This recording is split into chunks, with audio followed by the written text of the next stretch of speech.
Hello friends, welcome to Priya smart education. Friends, నేను daily 1 video post చేస్తున్నాను. మీరు నా ఛానల్ని సబ్స్క్రైబ్ చేసుకుంటే నాకు కొంచెం ఎంకరేజింగ్గా ఉంటుంది.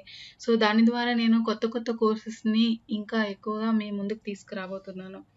సో ఇప్పుడు డైరెక్ట్గా టాపిక్లోకి వచ్చేద్దాం.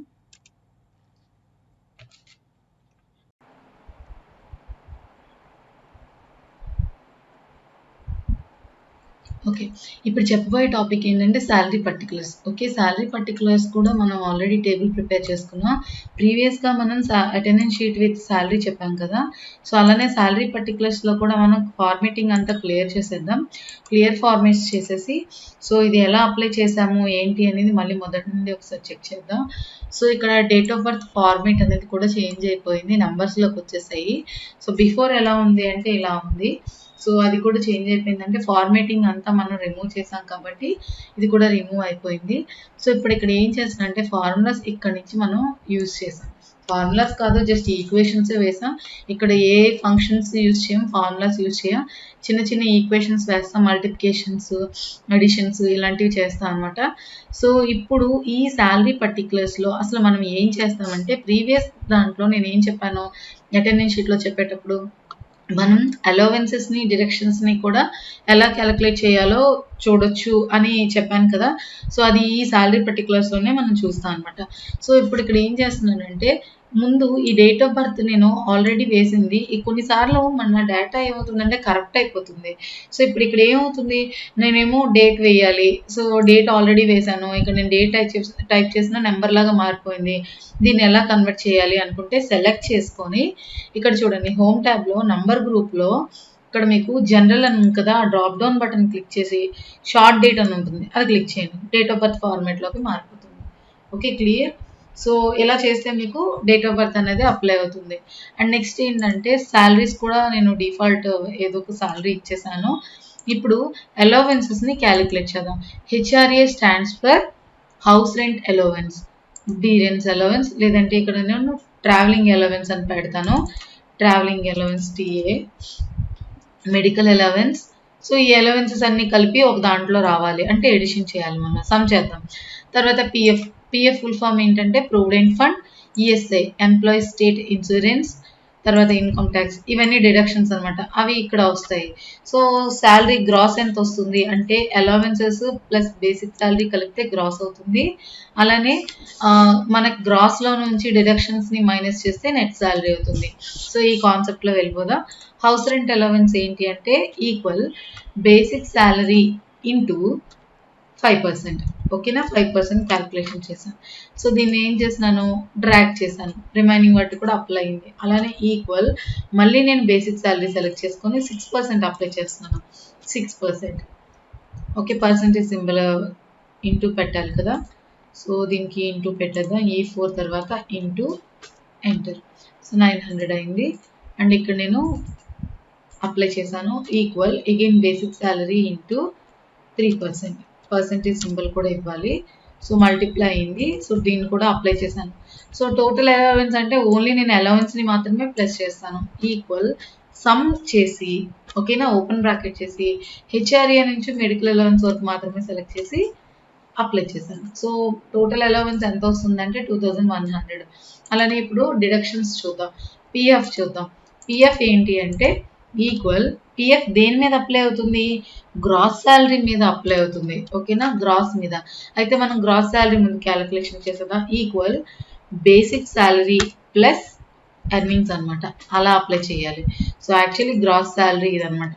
ఇప్పుడు పిఎఫ్ కానీ ఈఎస్ఏ కానీ ఇన్కమ్ ట్యాక్స్ కానీ గ్రాస్ మీద క్యాలిక్యులేషన్ అవుతుంది. Gross into 12%. ఓకే, దీన్ని ఆటో ఫిల్ చేద్దాం. అలానే equal gross salary into 5%, enter. Okay, ఇది కూడా అప్లై చేశాను. అలానే ఈక్వల్ మళ్ళీ గ్రాస్ శాలరీ ఇంటూ సేమే ఉంటుంది, మీరు అప్లై చేసిన దాన్ని బట్టి ఉంటుంది. ఓకే, చూసుకోవాలి రియల్ టైంలో ఎలా చేస్తామని థింక్ చేస్తే చాలు. ఈక్వల్ సమ్ చేద్దాం. Only deductions PF ESA income tax select చేసి అప్లై చేశాను. అప్లై చేసుకున్నాక డ్రాగ్ చేశాను. ఇప్పుడు నెట్ శాలరీ చూద్దాం. Equal gross salary minus total deductions. అర్థమైందా. కటింగ్స్ అన్ని పోగా మనకి ఆన్ హ్యాండ్ ఇంత వస్తుంది అంటారు కదా, అది ఇది నెట్ శాలరీనే. కటింగ్స్ అన్ని పోగా వచ్చే శాలరీ. గ్రాస్ శాలరీ అంటే బేసిక్ శాలరీ ప్లస్ అలవెన్సెస్ కలిపితే వచ్చేది గ్రాస్ శాలరీ అవుతుంది. ఇంతే, చాలా సింపుల్గా ఉంటుంది. సో మనం ఒకసారి ఫార్మేటింగ్ కూడా చేసేద్దాం. డేటాను సెలెక్ట్ చేసుకున్నాను, అలైన్మెంట్ అంతా సెంటర్లో పెట్టాను, అండ్ అంతా బోల్డ్ వద్దు, ఆల్ బోర్డర్స్ అప్లై చేద్దాం. అండ్ హెడ్డింగ్స్ ఉన్నాయి కదా, హెడ్డింగ్స్కి బోల్డ్ అప్లై చేద్దాం. బోల్డ్ అండ్ బోల్డ్ అప్లై చేశాక కావాలంటే ఫాంట్ సైజ్ని మనం ఇంక్రీజ్ చేసుకోవచ్చు. కొంచెం ఇంక్రీజ్ చేశాను. ఇంక్రీజ్ చేశాక ర్యాప్ టెక్స్ట్ అప్లై చేద్దాం. ఏదైనా అడ్జస్ట్ అవ్వకపోతే అది దగ్గరగా పెట్టేటప్పుడు కొంచెం ఈజీ అవుతుంది. సో ఎంప్లాయ్ కోడ్ కూడా స్పేస్ ఎక్కువే ఉంది. డేట్ ఆఫ్ బర్త్ కూడా మనం అడ్జస్ట్ చేయొచ్చు. ఓకే, సో అలానే బేసిక్ శాలరీ కూడా అడ్జస్ట్ చేయొచ్చు. ఒక పేజ్లోకి ప్రింట్ ఇవ్వాలంటే ఇవన్నీ చేయాలి. Okay, house rent allowance, travelling allowance, medical allowance, total earnings, PF, ESI అన్నీ ఒకసారి చేయలేమంటే చేయొచ్చండి. నేను ప్రజెంట్ అయితే ఎలా చేయాలని జస్ట్ చూపిస్తున్నాను అంతే. ఓకే, సో అన్నీ ఆటో ఫిట్ కాలం విడ్త్ కూడా మనం చేయొచ్చు. సో నెట్ శాలరీ వరకు సెలెక్ట్ అయిపోయింది. ఇప్పుడు దీనికి బ్యాక్గ్రౌండ్ కలర్ అవన్నీ కూడా అప్లై చేసేద్దాం. సో ప్రతిసారి కలర్ ఎందుకు అప్లై చేస్తున్నా అంటే కొంచెం కలర్ఫుల్గా ఉంటుంది కాబట్టి, అండ్ చూడటానికి మనకి ఇంట్రెస్టింగ్గా ఉంటుంది మనం చేసే వర్క్ ఏదైనా. సో ఇలా కనిపించేటప్పుడు అది కొంచెం నీట్గా లేకపోతే మనకి వర్క్ చేయడానికి బోర్ కొడుతుంది అనమాట. సో ఇప్పుడు శాలరీ పర్టికులర్స్ కూడా సెలెక్ట్ చేసుకొని దీనికి నేను మెర్జ్ చేసేస్తున్నాను. అండ్ బోల్డ్ అప్లై చేసి సెంటర్ అలైన్మెంట్లో పెడుతున్నాను. బోల్డ్ అప్లై చేశాను, ఫాంట్ కూడా ఇంక్రీజ్ చేస్తున్నాను. దీనికి కూడా ఒక బ్యాక్గ్రౌండ్ కలర్ ఇచ్చేద్దాం.